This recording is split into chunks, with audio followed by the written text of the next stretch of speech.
because it took me like 2 years to actually get an arm bar from that position. So we'll start from the closed guard. When I was originally taught, everything was about just getting an arm and then moving my hips around the body, where I'm pretty much just bracing with my left on this side, and I'm moving my hips over here, and I'm switching in these positions, which you can get sloppy, and it gets you a good drill to kind of get your hips moving. But as long as his elbow, as soon as I get to this position, is in between my legs or behind, there's no arm bar there, and I can't do anything from that position, no matter how hard I squeeze his head down or anything like this, because he has the advantage of being able to stack me. Okay, so one of the first things that we have to make sure we do, obviously, is control his posture, so he's not sitting up, and then we're going to go to controlling his arm. Okay, so when I get this position, it's hard to do an arm bar with his elbows on the outside of my center line. Okay, as soon as I can get this arm here, now his arm's stuck. Even if I bring him into me, if he tries to get his arm out, he's gonna have a little bit of problem doing it. It's not gonna be too easy to do, okay?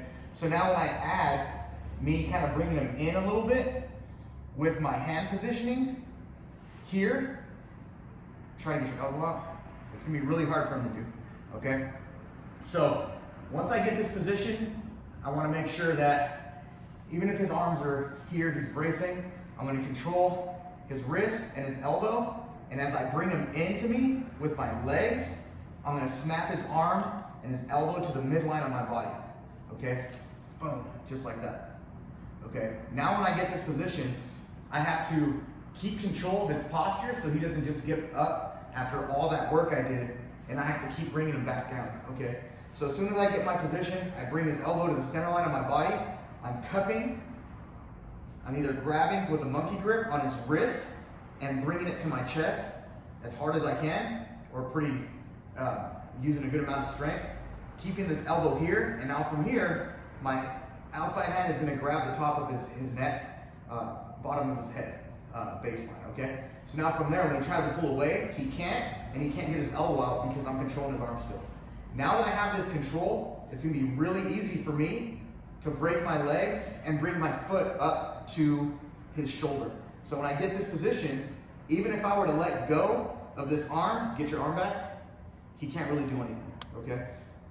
So when I get this position here, I'm gonna use my hip, my foot on his hip to help me rotate perpendicularly, and so I can also look into his ear. And the other thing that I do is I make sure I do a crescent kick with this leg, so it starts going across his back to keep him down in a posture position, to assist with my hand bringing his head down. Okay, so when I get this position here, now he's stuck, right? And I'm still holding this arm. And now from here, it's really easy for me to switch my hand, keeping control, bringing my leg over his head, and getting that armbar position.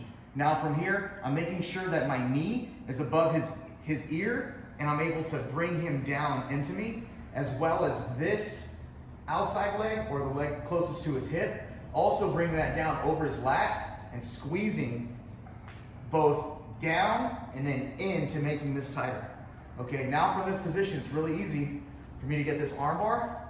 Also, it's easy for me to control this arm, keeping this in my pocket with my right arm, and keeping here with my left, so it's harder for him to try to escape when he's doing this. It's harder for him to roll. It's harder for him to try to stack me. So when I get this position, I got the arm bar really easy, making sure that his elbow is closer to my center line than further back. If he gets his elbow out, now from here I don't have an arm bar, okay? And if he's able to get this arm out, now I have to adjust to something else, whether I'm going for omoplata or a triangle choke, but I have to do something else, all because I didn't control that elbow, okay? So again, we'll do it quickly, or a little bit quicker. Good guard, squeezing down, control the elbow, bring it over to my center line. Control his head, up.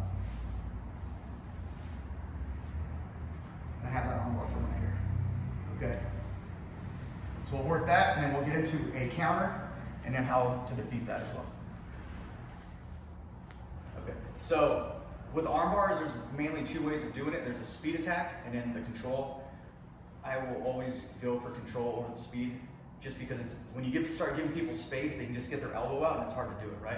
So just a quick example, if I'm trying to get an arm bar, and I'm not able to get these positions that I need, and I'm able to control his arm, and now from here, I just try to come up really quick and do something.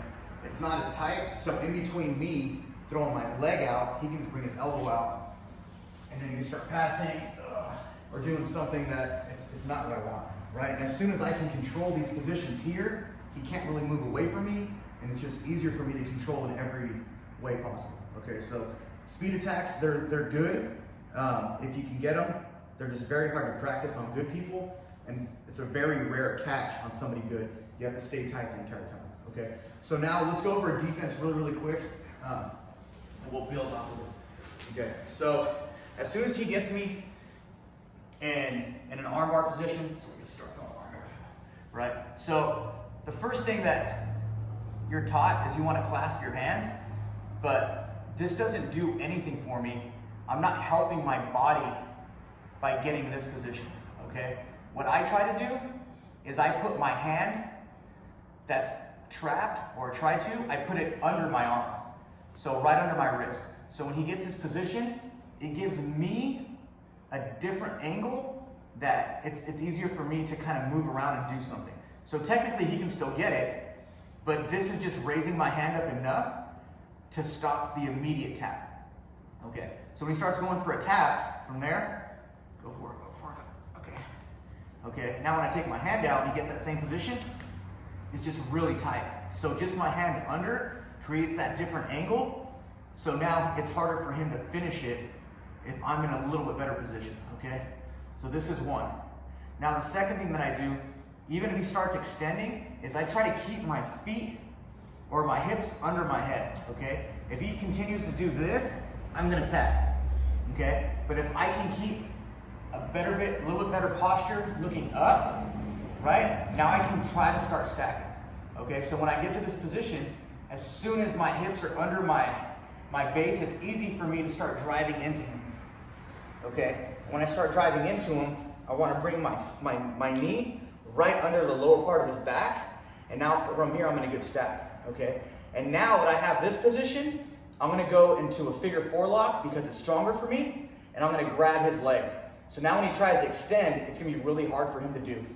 Okay, and now from here, the better I stack him and come all the way over his neck with all my weight, he's going to let go of this slowly, and I can start shimmying my elbow out. And now that I got this position, now I can just go right into a side control pass because he's already stacked. It's just like an over-under pass or a regular stack pass when I'm getting that position.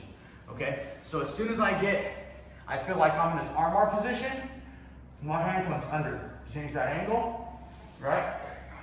My hand comes under to change that angle. And now from here, get my hips under me and not off to the side, and now I can start stacking. My knee comes right under his butt where his back is to keep him in this position so he can't just extend. Okay? Now as I'm stacking, switch my grip to a figure four with my other hand holding his leg so he can't just extend. And now from here, slowly get my elbow out, and I can finish this pass from there. Okay? So let's work that and we'll move on to the next one.